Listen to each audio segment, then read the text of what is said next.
Shalom et bonjour encore une fois de plus, femmes fortes et hommes forts. Je vous aime au nom de Jésus-Christ de Nazareth. Soyez bénis. Bien-aimés, aujourd'hui nous allons voir quelque chose de très capital que nous les hommes nous oublions, que nous les hommes nous ne prenons pas compte. Notre thème aujourd'hui, c'est dans le chemin de la gloire. Qu'est-ce que nous trouvons, les bien-aimés, dans le chemin de la gloire? Qu'est-ce que nous trouvons dans le chemin de la victoire? Qu'est-ce que nous trouvons dans le chemin de la délivrance? Mais ce chemin-là est très dangereux, que les hommes ignorent. Chez nous, parfois on dit que quand une personne est malade, quand la maladie devient très grave, il y a des gens qui prophétisent, il y a des gens qui disent que c'est sûr que la personne va vers la guérison. Quand les problèmes deviennent difficiles, et très difficiles, mes bien-aimés, il y a deux choses. Où la personne va aller dans l'échec de la déception, où la personne est dans le chemin de sa gloire. Sans plus tarder, mes bien-aimés, nous allons voir dans la Bible qui était dans le chemin de la gloire, qui était dans le chemin de la délivrance, de la victoire, et qu'est-ce que la personne a trouvé dans son chemin. Vous savez, dans le chemin de la gloire d'un homme, dans le chemin de la délivrance d'un homme, dans le chemin de la guérison d'un homme, mes bien-aimés, il y a beaucoup de choses qui se passent, que nous oublions. Premièrement, dans ce chemin-là, mes bien-aimés, il y a beaucoup de souffrance. Quand la personne est dans le chemin de sa gloire, il y a beaucoup de souffrance. Quand la personne est dans le chemin de sa délivrance, il y a beaucoup de souffrance. Il y a beaucoup de problèmes. Quand la personne, mes bien-aimés, est dans le chemin de la délivrance, il y a beaucoup de rochers qui peuvent faire tomber l'homme en acte ou en parole. Parce qu'il y a beaucoup de personnes qui ne supportent pas ce chemin-là, le chemin de la gloire. Il y a beaucoup d'hommes qui ne comprennent pas ce chemin-là. Et quand l'homme tombe en acte, donc cela veut dire que la personne quitte le chemin de la prière, la personne quitte le chemin de Dieu, la personne se déroute pour aller chercher des choses vaines qui va donner la solution à ses problèmes ou à ses situations. En ne se rendant pas compte que j'étais ou je suis dans le chemin de la délivrance, ou je suis dans le chemin de ma victoire, ou je suis dans mon chemin de la gloire. Beaucoup de gens tombent, bien aimés, en acte pour aller chercher des féticheurs, pour aller chercher des gris-gris, dans chaque domaine, dans chaque situation. Que la personne ne trouve pas la solution, ou la personne ne connaît pas que je suis dans le chemin de ma gloire. Ou la personne tombe en parole. Vous savez, les enfants d'Israël, mes bien-aimés, ils ont quitté l'Égypte. Ils ont vu la main de Dieu. Ils ont vu la gloire, la puissance de la main de Dieu à travers une personne qui était Moïse. Ils ont vu la puissance, ils ont vu la main de Dieu. Mais bien aimés, mais arrivé quelque part, les enfants d'Israël sont tombés. Les Hébreux sont tombés, mes bien-aimés. Ils ont dit à Aaron, comme Moïse s'est retiré pour aller à la prière, ils ne voyaient plus Moïse pour quelques jours, je ne sais pas si c'est pour quelques semaines, mais pour quelques mois. Moïse était en déplacement. Les enfants d'Israël, les Hébreux se sont rebellés derrière lui. Ils ont dit à Aaron, Aaron, nous avons un problème. Aaron dit, il y a quel problème? Que Moïse est parti, on ne sait où. On ne sait pas ce que Moïse est devenu aujourd'hui. Mais nous, là où on te parle, là, nous, on ne veut plus le Dieu invisible, le Dieu de Moïse, là. Le Dieu qui parle seulement à travers lui, et lui, il nous amène des situations, il nous amène des problèmes. Nous, on veut un Dieu qu'on va voir dans nos yeux. Nous, on veut un Dieu qu'on va toucher. Le Dieu invisible de Moïse, là, nous, on n'en a plus besoin. Mais comme 1000 contre seul, mes bien-aimés, Aaron a cédé. Mais ce n'était pas sa volonté. Mais il a cédé. Parce qu'ils étaient nombreux à déclarer ce Dieu-là. Vous connaissez la suite. Que Aaron a fait un Dieu de veau. Et les enfants d'Israël, mes bien-aimés, à travers leur langage, à travers leurs actes, ils ont adoré un Dieu qui ne peut rien amener dans leur vie. Un Dieu qui ne peut pas les guérir. Ils ont adoré, dansé pour un Dieu, mes bien-aimés, qui ne peut pas apporter des solutions dans leur vie. Ils ont adoré un Dieu qui ne peut même pas leur révéler quelque chose qui était caché. Les enfants d'Israël, les Hébreux, ils sont tombés en acte. Ils sont tombés dans leurs paroles. Mais il y a quelqu'un qui avait vaincu ce chemin-là, le chemin de la gloire. La personne avait fermé sa bouche. La personne savait qui était Dieu. La personne savait qui le dirigeait. La personne savait qui l'a délivré et qui pouvait le délivrer. Et la personne savait, mes bien-aimés, qui il était. Il n'était pas tombé en acte. Il n'était pas tombé dans ses langages.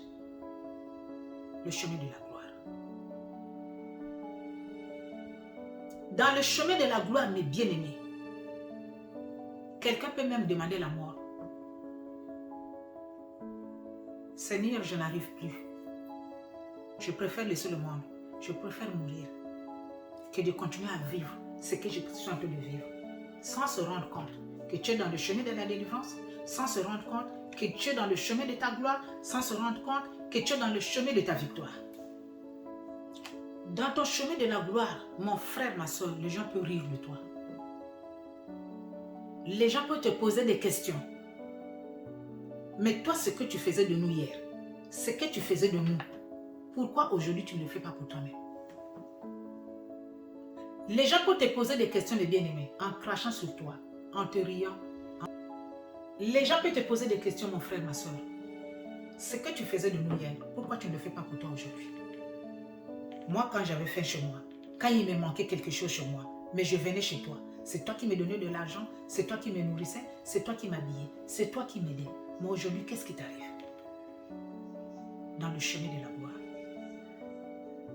Quand la souffrance du chemin de la gloire frappe l'homme, touche l'homme, mes bien-aimés, beaucoup de gens peuvent te poser des questions, beaucoup de gens peuvent te rire, beaucoup de gens peuvent t'humilier. Mais ne dis pas que mon frère, ma soeur, que c'est la fin de l'histoire ou bien c'est la fin de ta vie. Non. Au contraire, c'est là où l'affaire commence. Nous allons lire la parole de Dieu, mes bien-aimés, dans Marc 15, verset 20. Et après verset 20, nous allons lire le verset 24 à 25. Après s'être ainsi moqué de lui, il eut hauteur les poupes, lui remirent ses vêtements et l'amenèrent pour le crucifier. Le verset 24, ils le crucifièrent et se partagèrent ses vêtements en tirant au sort pour savoir ce que chacun aurait. C'était la 3e heure quand ils le crucifièrent. Amen. Amen. Bien aimé, nous avons vu qu'il y a un an, si nous lisons tout le verset 15, Jésus dans le chemin de la gloire. Jésus dans le chemin de la gloire, mes bien-aimés, Jésus était un homme qui n'avait pas de péché. Et les scribes ont vu que Jésus faisait du blasphème. Ils ont commencé à chercher Jésus de problèmes, mes bien-aimés. Jusqu'à prendre cet homme qui n'avait pas péché, qui n'avait pas tué, qui n'avait pas volé, qui n'avait rien fait du mal aux hommes. Si ce n'est que le bien. Que toi tu fais aussi aux hommes, tu fais aussi dans ton entourage, tu fais chez toi aujourd'hui. Jésus n'avait rien fait de mal. Mais les gens ont trouvé du mal en Jésus. Jusqu'à attraper Jésus, l'amener en prison. Mais cet homme a été jugé. Les jours de la libération de Jésus en prison, mes bien-aimés, il y avait 2 personnes. Il y avait Jésus qui était saint, il y avait un impur. On a libéré celui qui était impur. On a condamné le Seigneur Jésus. On a amené Jésus, mes bien-aimés, à la montagne pour aller le crucifier. qu'est-ce qui s'est passé dans le chemin de la gloire de Jésus? Beaucoup de gens criaient, beaucoup de gens crassaient chez Jésus, beaucoup de gens, mes bien-aimés, humiliaient Jésus en parole. Beaucoup de gens se disaient, mais toi, hier tu guérissais les autres. Hier tu donnais aux autres ce qui leur manquait. Mais aujourd'hui, c'est ton tour. Pourquoi tu ne te fais pas guérir? Pourquoi tu n'as plus d'argent? Comment tu ne peux pas t'en sortir dans ce problème ou dans cette situation? Les bien-aimés, Jésus n'avait pas ouvert sa bouche pour répondre aux personnes qui étaient là. Parmi ces gens qui criaient là, mes bien-aimés, il y avait des gens qui étaient là où Jésus avait multiplié les pains,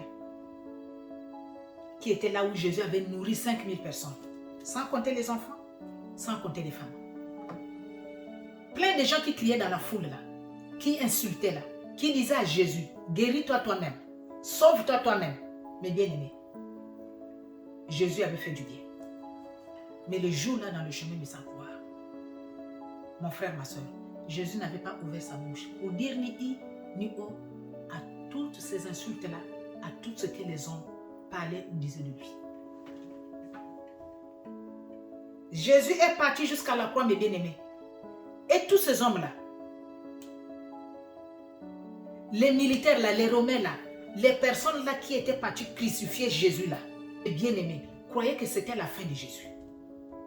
Comme toi aujourd'hui, mon frère, toi qui faisais tes affaires, toi qui avais un peu d'argent ou qui avais beaucoup d'argent, toi qui avais l'habitude d'aider les autres, toi qui avais l'habitude de soigner les autres, toi qui avais l'habitude de faire tout pour les autres.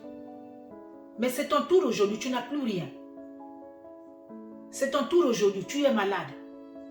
C'est ton tour aujourd'hui, mon frère, ma soeur, tu n'arrives plus à faire quelque chose. Les mêmes personnes là, que tu portais dans tes mains là, les mêmes personnes là, commencent à te poser des questions. Mais hier, c'est toi qui faisais ça pour moi, non? Mais aujourd'hui, pourquoi tu n'arrives plus? Tu sais comment ça fait mal?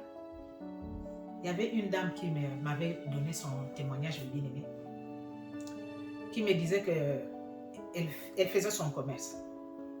Elle avait un peu de moyens, pas beaucoup, mais un peu, pour vivre, pour sa famille, et que rien ne manquait dans sa maison. Et dans sa famille, il y avait les gens, avant d'aller au marché chaque matin, passaient d'abord chez elle, trouvaient d'abord ce que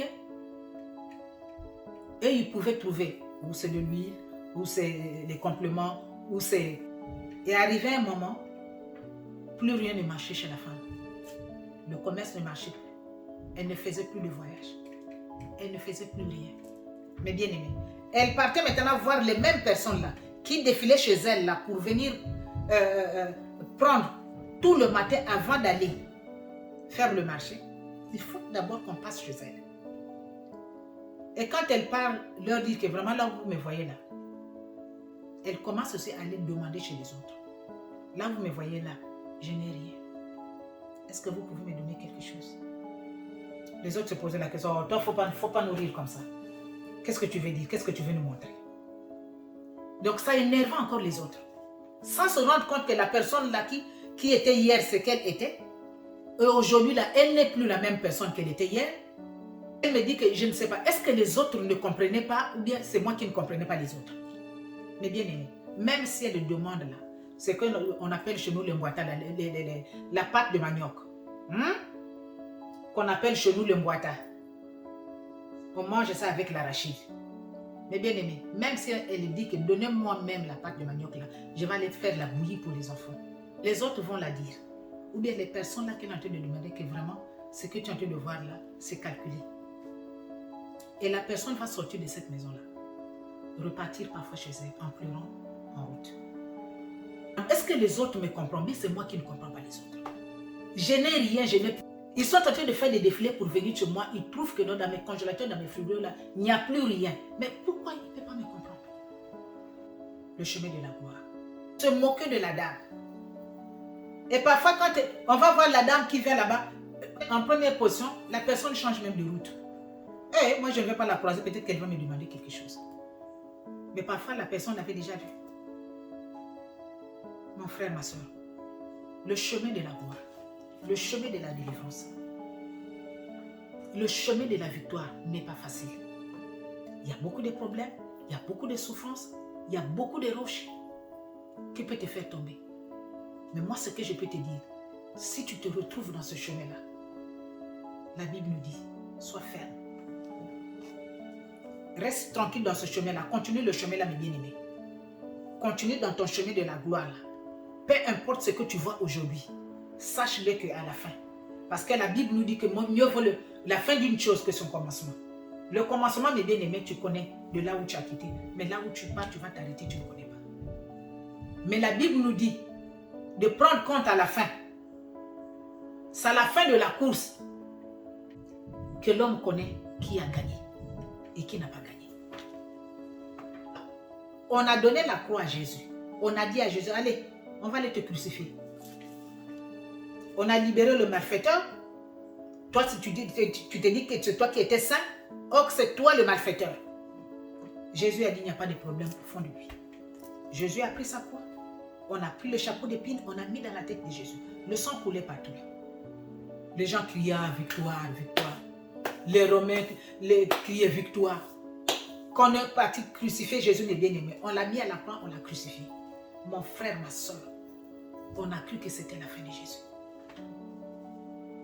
Ils ne savaient pas que là où ils se sont dit que c'est la fin de Jésus, là, que c'est là où l'histoire, la vraie histoire de Jésus commence. Là où on est en train de te crucifier, là, ma soeur, là où on est en train de te crucifier, ma soeur, tout ce monde-là ne connaît pas la fin de l'histoire, la fin de ce film-là. Que toi, tu auras la victoire. Et que ces gens-là qui sont en train de crier, de se moquer de toi, là, de crier chez toi, là, de t'insulter, là, de t'humilier, là, mes bien-aimés, quand tu seras là, à la fin de l'histoire, là où Jésus va se lever maintenant, là où tu vas maintenant crier que Seigneur, Seigneur, Père, Père, tout est accompli. Les gens là ne connaissent pas qu'eux, ils sont en train de dire la fin, que c'est le commencement de l'histoire de ta vie. Jésus a pris sa croix, mes bien-aimés. Il y avait des gens, les mêmes personnes là, qui venaient parfois pousser Jésus là-bas. Jésus tombait avec sa croix, se relevait, continuait son chemin. Jésus connaissait au fond de lui que là où je suis en train de partir là, on va aller me crucifier. Pilate avait déjà signé son ordonnance. Il n'y avait plus personne pour dire à Jésus quoi faire. Il était seul. Ils sont arrivés à la croix. Là où ils ont cru que tout était fini. Là, on a mis Jésus à la croix. On l'a crucifié. Jésus demande on donne du vinaigre. On dit à Jésus, fais ce que tu as fait là-bas. Nous ne sommes plus là-bas. Nous, notre mission est accomplie. Le désert de la pagaille que tu faisais dans les villes, là, nous, on a arrêté ça. Toi, maintenant, merde-toi là-bas. On a écrit à la croix de Jésus, le roi des Juifs. Vers les après-midi, commencé vers les 14h là, les 15h là. On ne sait pas si c'était à 13h ou à midi qu'on l'avait crucifié là. Les après-midi là, mes bien-aimés. Le soleil qui a vu ce qui s'est passé. Tu sais que ton problème, ta situation là, le soleil te regarde tous les jours. Les étoiles te regardent tous les jours. La nuit te regarde tous les jours. Tu pars à l'église, mes bien-aimés. Dès que tu as franchi la porte de l'église pour les gens qui prient, le Seigneur te regarde. Dieu te regarde. La Bible nous dit de se tenir ferme. Tiens-toi ferme. Ton histoire va commencer.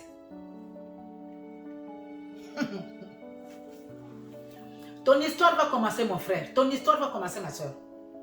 Là où le monde est en train de dire que c'est fini pour elle. Là où la personne qui est en train de te tourmenter, là, te dit que c'est fini dans sa maison, là. Il n'y a plus rien là-bas. C'est là où ton histoire là, va commencer.